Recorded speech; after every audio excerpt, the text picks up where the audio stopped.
Alam mo bang may isang Pilipina na nakagawa ng incredible feat? Nag-travel siya sa buong mundo. Hindi lang umikot sa buong Pilipinas ha, hindi lang sa buong Asia. As in all 203 countries at sa lahat ng 82 provinces ng Pilipinas, napuntahan na niya. At siya ang kauna-unahang Pilipina na nakagawa nito.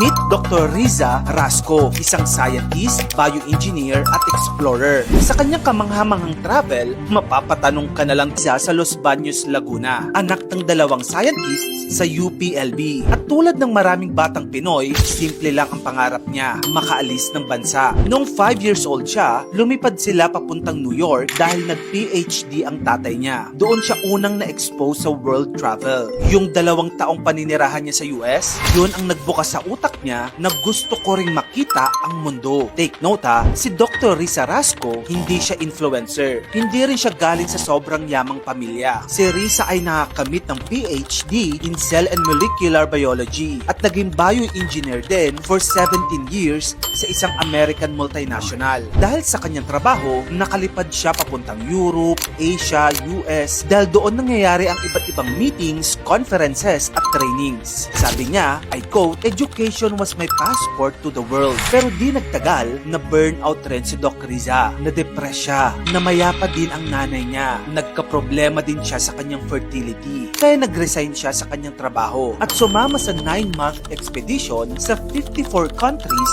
sa kontinente ng Africa. At alam mo ba kung anong sakay-sakay nila doon? Isang converted na military truck. Pagbalik niya after 9 months, naka 100 plus countries na siya. Matapos nun, na-involved din siya sa Traveler's Century Club, UN 193 Challenge. Eventually, tinapos niya ang 203 countries kasama na ang Antarctica. Kasabay nito, naging founder siya ng travel org na Philippine Global Explorers at gumawa ng mga social impact projects. Pero may isang malaking problema. May isa pang bansa na hindi niya napupuntahan, ang North Korea. Alam naman natin kung gaano kahirap pumunta nun, no? Nakaset na sana siya to visit. Pero dumating ang pandemic, nagsara ang borders ng North Korea. At halos 3.5 taon siyang na-stuck with just one country left. Habang naghihintay, umuwi muna siya ng Pilipinas. Doon niya na-realize, huy, nakapunta na ako sa around 60 provinces. Bakit hindi ko tapusin lahat ng 82 provinces? Ayun, ginawa niya. Naglakbay siya mula Batanes hanggang Tawi-Tawi. Naging successful ang kanyang travel around the Philippines. Napuntahan niya ang lahat ng probinsya.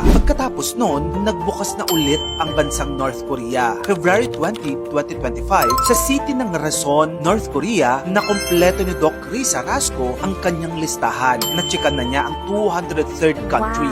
Officially, siya na ang first Filipino and Filipina to visit all 203 countries and all 82 Philippine provinces. Okay, sobrang wild ng achievement niya. Pero at nagbase sa travel data, industry estimates at documented world travel averages, ito ang realistic computation. Pagdating sa plane ticket sa 203 countries, ang estimated na magagastos ay nasa $243K or 14 million pesos. Yung kanya namang Africa overland expeditions na nangyari ng 9 months, gumastos siya ng around 1 to 1.4 million pesos. At yung kanyang Antarctica expedition, nasa around 400 to 900,000 pesos. At yung 82 Philippine provinces niya, maaari siyang gumastos ng nasa 1.2 million pesos doon. At kung isasali pa natin ang visas, insurance, gear, food, at yung mga miscellaneous, kapag long-term world travelers estimate, nasa 2 to 4 million pesos over 30 years ito. Kaya naman ang magiging total estimated range natin ay nasa 21 to 30 million pesos spread across 30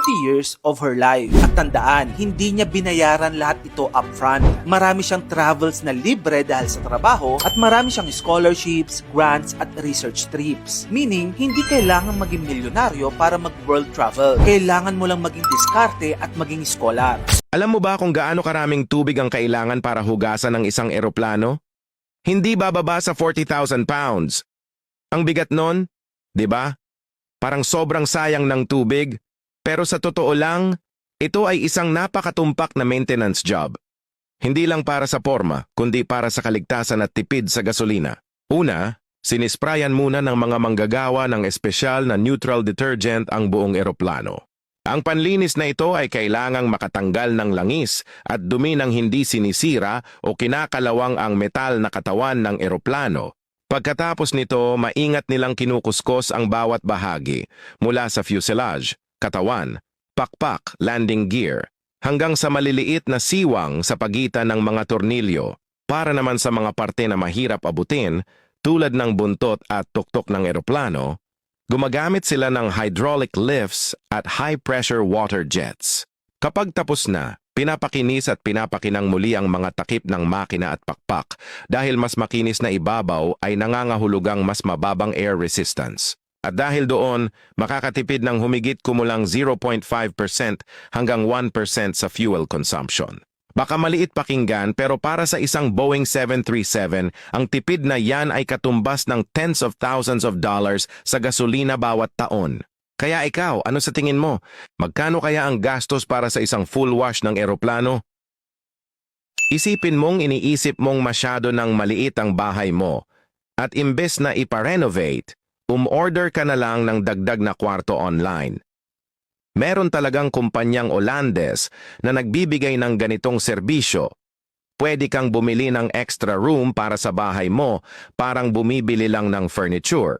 Pipiliin mo lang ang sukat, materyales at kulay, tapos sila na ang gagawa nito sa kanilang pabrika. Pagkalipas ng ilang araw, ihahatid sa bahay mo ang kumpletong kwarto, handa ng gamitin. Walang magulong konstruksyon, walang maingay na trabaho, at walang matagalang paghihintay. Parang umorder ka lang ng bagong bahagi ng bahay mo sa isang click. Pwede mo itong gawing home office, kwarto ng bata, o kahit maliit na guest house. Ang talino, di ba? Walang baterya, walang power cord, isang tulak lang ng hawakan at kaya nang gumawa ng high voltage pulse itong old school na T-handle blasting machine. Pulse na sapat para pasabugin ang isang explosive. Pero paano niya nagagawa yon? Kapag binuksan mo ang loob nito, sobrang simple lang pala ng mekanismo. May rack na nakakabit sa hawakan, isang malaking gear, isang maliit na gear, at isang maliit na magneto na nakatago sa likuran. Kapag malakas mong ibinaba ang hawakan, tinutulak ng rack ang malaking gear. Iikot ang malaking gear, tapos iikot ng mas mabilis ang maliit na gear, at nakakabit naman yung maliit na gear sa rotor ng magneto. Habang umiikot ng mabilis ang rotor sa loob ng malakas na magnetic field, pinuputol ng coil ang magnetic lines. Kaya bigla itong lumilikha ng mataas na boltahe gamit ang purong electromagnetic induction. Pero ito ang matalinong disenyo. Hindi agad pumuputok ang surge. Sa pinakailalim ng makina may maliit na contact switch. Kapag ibinaba mo ng todo at sapat na mabilis ang hawakan, doon lang saktong-sakto nasasara ang switch sa huling sandali para i-dump lahat ng naipong kuryente diretso sa blasting circuit at doon na agad na i-trigger ang detonator. Walang baterya, walang electronics, puro lakas ng makina at magnetism lang pero sapat para magpasabog ng bato. Simple, matibay, halos imposibleng masira kahit ilang dekada na. Basta umiikot pa ang mga gear at umiikot pa ang magneto, isang malakas na tulak lang ng hawakan at maririnig mo pa rin yung matulis, nakakasatisfy na snap ng high voltage.